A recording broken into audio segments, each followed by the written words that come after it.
Hi, welcome to the Challah Bake. Tonight we're going to show you how easy it is and how much fun it is to make challah. So Estee, let's get started. So we've got our aprons, we've got all of our ingredients, we've got our bowl, and most important, we've got this beautiful challah card that doesn't only tell you what the recipe is, but it actually tells you the thoughts and feelings you should have as you're putting in each ingredient. Your bowl represents your family. Okay, should we start with the flour? Yep. We're going to measure out 3 cups of flour. We're going to try to get it as even as possible so that our measurements are as exact as we can make them. There's a lot more depth to just making challah than just putting things together. There really is a prayer and thoughtful component to it. And if you take a look, flour represents your livelihood and your sustenance. And as you're putting it in, you've got this opportunity to speak to God, to connect to yourself, and to think about that and ask Him, please God, help me with my parnasa, or my sustenance, or my livelihood as we call it. Wow. Okay. I think next we're going to put in the sugar. We have here pre-measured 1/3 cup of sugar, and we're just going to put it in and give it a little mix. What does sugar represent to us? Sweetness, that's what we're looking at. We're all here looking for a sweet and wonderful year.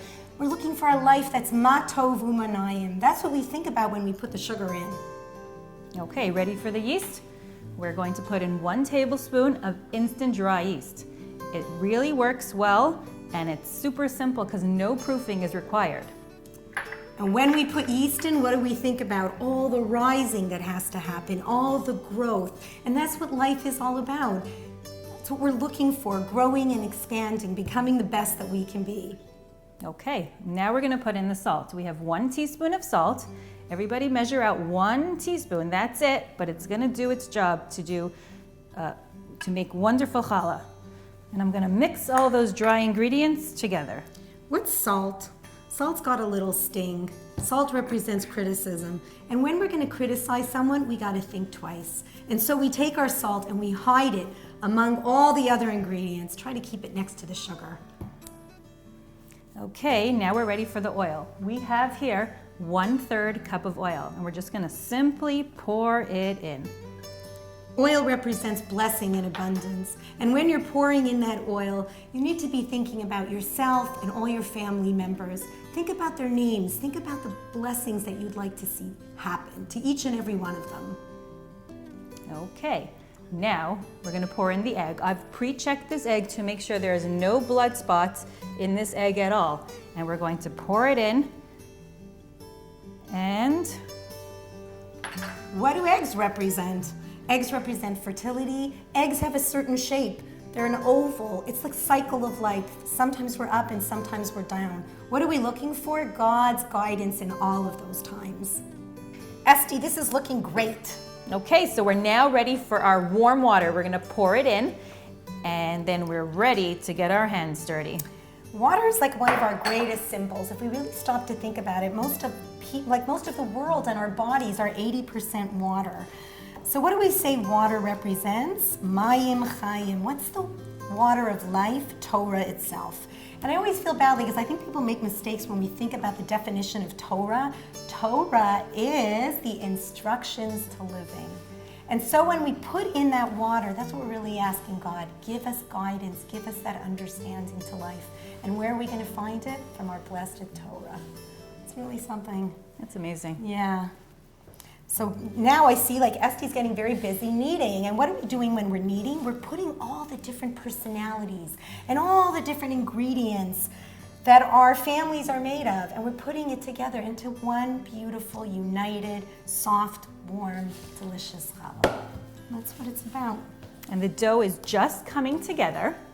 And I'm trying to get all those pieces from the side into one ball, so that we can really work this dough to get the gluten rising and working hard to get fluffy and really delicious challah. This is my favorite part. This is my getting all my frustrations out. So you want to help? It's almost like an exercise. You want to help? Let's see your biceps. Go, girl. Okay. Okay, I'm going to take it out of the bowl and really work this dough to create a soft, elastic dough that will be super simple to work with. Estee, how do you know when you've finished like kneading, when you've done enough? My arms are hurting. But really, you can feel it in the dough. You can feel the elastic and the resistance in the dough. And once you've finished, you want that the dough, as you can see, it's all sticking to me, but you want the dough to have a bit of stickiness, something that will bounce back at you. That's what I always do. I always like stick my finger and like give it a poke, and if it bounces back, then I know I'm pretty much done. So here we have challah that's risen for about an hour. And I want to show you how beautiful, high, and fluffy it has become. Challah is really a mitzvah. Now, what's a mitzvah? A mitzvah is not just a commandment. The root word in Hebrew for mitzvah is the word for connection. Because whenever we do a mitzvah, it connects us. So Estee, what do you think it connects us to? This connects us to Shabbos, to Hashem. Yes, and really into your inner self, right? Because we've got this little piece of Hashem in all of us. Now, Estee, I can't get over this. Look at that. That looks amazing. But mine's not so tight. Is it still going to work? I think it's going to work really well. I think that they're going to rise and they're going to just attach to each other naturally. Okay, so that's great. So you don't have to really fill it like squishy squish. Nope, we're good. Okay, great.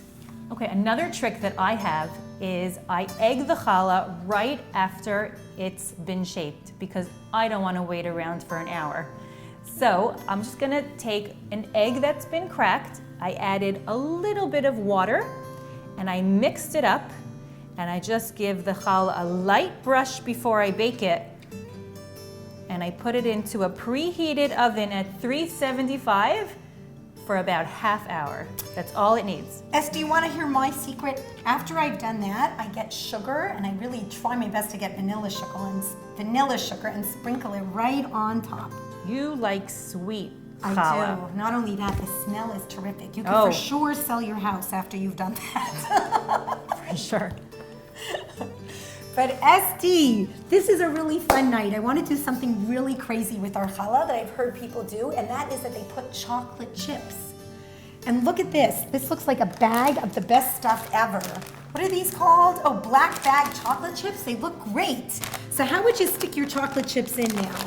So basically, I would have done it before I exit, had you asked me earlier. Oh well. But now, so when you are at home, or so when you are rolling out those balls, just sprinkle in some chocolate chips. But you know what? We forgot. So we're going to just sprinkle some on and stick some in. And look at that. It's going to be a beautiful chocolate chip flour challah. Here we have two beautiful challahs, all shaped. We're going to let them rise for an hour and put them into a preheated oven at 375 for a half hour. That's all they need. And your house is going to smell ready for Shabbos.